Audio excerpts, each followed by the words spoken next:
नमस्कार, मैं डॉक्टर राकेश पाठक। कांग्रेस नेता राहुल गांधी ने प्रधानमंत्री नरेंद्र मोदी पर बड़ा जुबानी हमला किया है। ऐसा संभवतः पहली बार है जब राहुल गांधी ने नरेंद्र सरेंडर जैसे जुमले का इस्तेमाल किया है। इसके साथ साथ राहुल गांधी ने राष्ट्रीय स्वयंसेवक संघ और भारतीय जनता पार्टी के कैरेक्टर पर भी निशाना साधा है। राहुल गांधी ने कहा है कि ये लोग जरा से दबाव में भाग खड़े होते हैं। दरअसल में राहुल गांधी आज भोपाल प्रवास पर थे। यहां उन्होंने संगठन सृजन अभियान की शुरुआत की और अपने भाषण में राहुल गांधी ने जो कुछ कहा पहले वो सुन लीजिए, उसके बाद बताएंगे कि मोदी, बीजेपी और आरएसएस को लेकर राहुल गांधी के तेवरों के बाद भारतीय जनता पार्टी किस तरह बौखला गई है। आइए सुनिए राहुल गांधी ने किस तरह नरेंद्र सरेंडर कहा है। ये बीजेपी आरएसएस वालों को अब मैं अच्छी तरह जानता हूं। इन पर थोड़ा सा दबाव डालो, थोड़ा सा धक्का मारो, डर के भाग जाते हैं ये लोग। जैसे उधर से ट्रंप ने एक इशारा किया,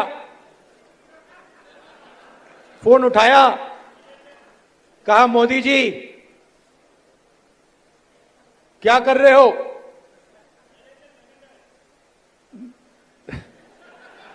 नरेंद्र सरेंडर,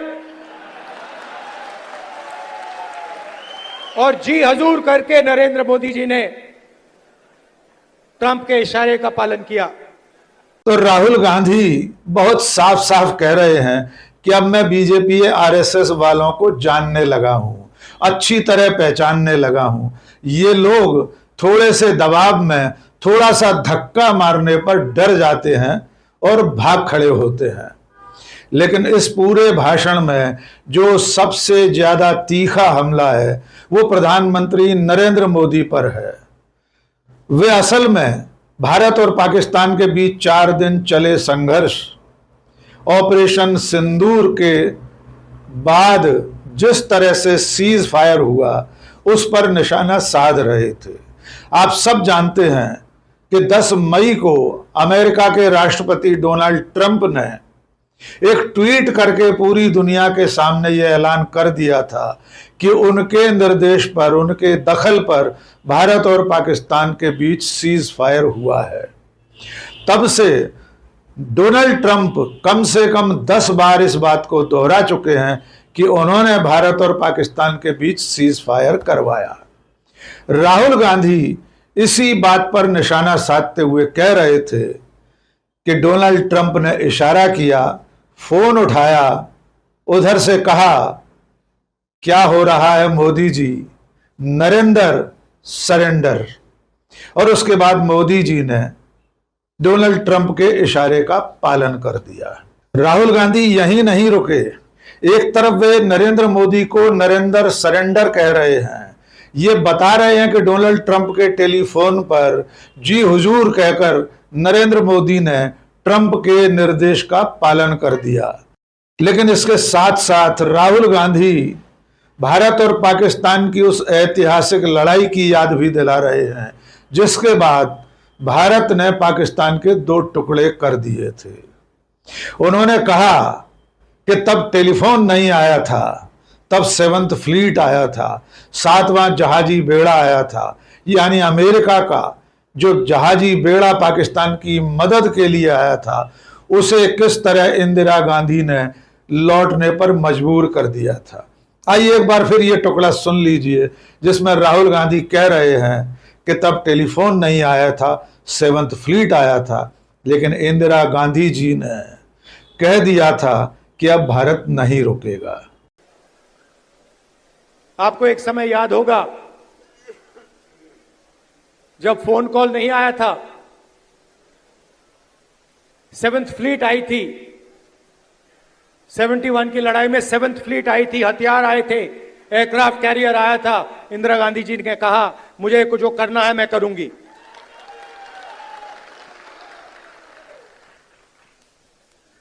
ये फर्क है, इनका कैरेक्टर है ये सारे के सारे ऐसे हैं। आजादी के समय से सरेंडर वाली चिट्ठी लिखने की आदत है, 1 सेकंड में थोड़ा सा दबाव पड़े भैया ये लो, हाँ, तो ये इनका कैरेक्टर है। कांग्रेस पार्टी सरेंडर नहीं होती है। गांधी जी, जवाहरलाल नेहरू, सरदार पटेल, ये सरेंडर वाले लोग नहीं हैं, ये सुपर पावर से लड़ने वाले लोग हैं। तो राहुल गांधी ने एक बार फिर से देश को याद दिला दिया कि इंदिरा गांधी ने तब की सुपर पावर अमेरिका से कह दिया था कि अब मैं नहीं रुकूंगी, जो करना है वो करूंगी।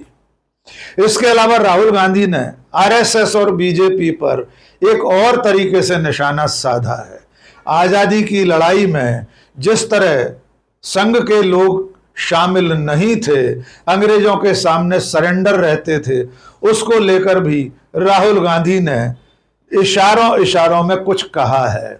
उन्होंने कहा ये लोग आजादी की लड़ाई में भी चिट्ठियां लिखकर सरेंडर कर देते थे, लेकिन कांग्रेस गांधी नेहरू पटेल की कांग्रेस है जिसने सुपर पावर के सामने भी लड़ाई जारी रखी थी। कांग्रेस कभी सरेंडर नहीं होती। तो आज कांग्रेस कार्यकर्ताओं के बीच प्रधानमंत्री नरेंद्र मोदी को सीज फायर के बहाने से नरेंद्र सरेंडर कहकर राहुल गांधी ने संबोधित किया है। वैसे आपको याद होगा ये जुमला कांग्रेस के राष्ट्रीय प्रवक्ता पवन खेड़ा ने संभवतः सबसे पहले इस्तेमाल किया था। तब उन्होंने एक प्रेस कॉन्फ्रेंस में कहा था, नाम नरेंद्र काम सरेंडर। और इस वक्त भारत और पाकिस्तान के बीच छिड़े संघर्ष के बाद भारत ने जिस तरह से सीज फायर किया है, जिस तरह अमेरिका के राष्ट्रपति बार बार दोहरा रहे हैं और प्रधानमंत्री अमेरिका की भूमिका को लेकर खामोश हैं, अब तक इस बात पर वे कुछ नहीं कह रहे हैं कि अमेरिका ने सीज फायर के लिए भारत को किस तरह मजबूर किया, और न वे इस बात का खंडन कर रहे हैं कि अमेरिका के राष्ट्रपति के कहने से भारत सीज फायर के लिए तैयार हुआ है। इसलिए आज राहुल गांधी का ये हमला भारतीय जनता पार्टी पर बहुत भारी पड़ रहा है। सबसे मजेदार बात यह है कि आज राहुल गांधी करीब 5-6 घंटे भोपाल में रहे।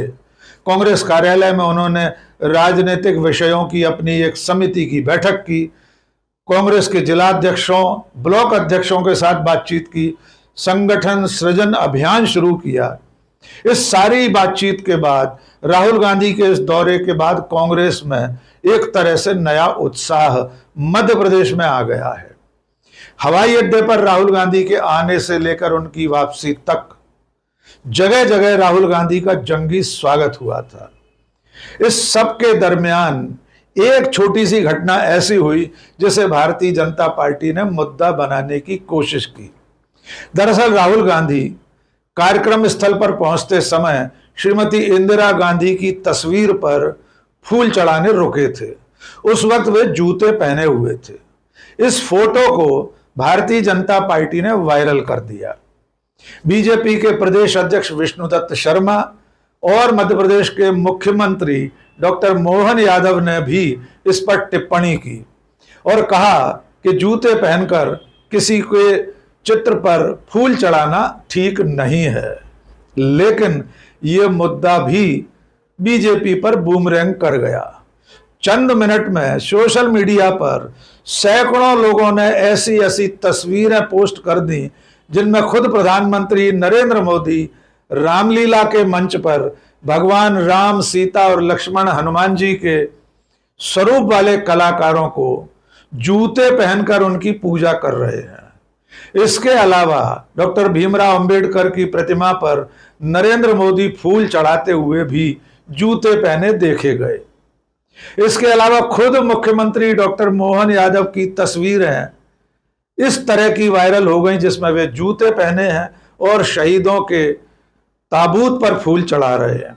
शिवराज सिंह चौहान शौर्य स्मारक पर जूते पहनकर फूल चढ़ाते हुए एक तस्वीर में दिखाई दे रहे हैं। ऐसी दसियों तस्वीरें सामने आने के बाद भारतीय जनता पार्टी इस मुद्दे पर भी मात खा गई है और सबसे ज्यादा बेचैनी इस बात को लेकर है कि राहुल गांधी ने आज प्रधानमंत्री नरेंद्र मोदी के लिए नरेंद्र सरेंडर वाला जुमला भोपाल मध्य प्रदेश की राजधानी में इस्तेमाल किया है। अब देखना है राहुल गांधी के इस दौरे के बाद मध्य प्रदेश की कांग्रेस का संगठन कब तक और कितना सक्रिय हो पाता है, क्योंकि मध्य प्रदेश में 18 महीने छोड़कर कांग्रेस पार्टी सत्ता के वनवास से गुजर रही है। 2 दशक से ज्यादा का समय हो गया जब से मध्य प्रदेश में भारतीय जनता पार्टी की सरकार है। सिर्फ 18 महीने के लिए 2018 में कांग्रेस पार्टी जीतकर सत्ता में आई थी और उसके बाद दल बदल के चलते कमलनाथ की कांग्रेस सरकार गिर गई थी। आज वर्षों बाद कांग्रेस का कोई बड़ा नेता कांग्रेस कार्यालय पहुंचा था, यानी राहुल गांधी वर्षों बाद मध्य प्रदेश कांग्रेस कमेटी के दफ्तर गए थे और आज के ही दिन उन्होंने प्रधानमंत्री नरेंद्र मोदी की तुलना सरेंडर शब्द से कर दी। उनके नाम के साथ जुमले का इस्तेमाल किया, नरेंद्र सरेंडर। आज का ये जुमला भारतीय जनता पार्टी को बहुत दिन याद रहेगा। आज के इस वीडियो में बस इतना ही। बहुत बहुत शुक्रिया। जय हिंद।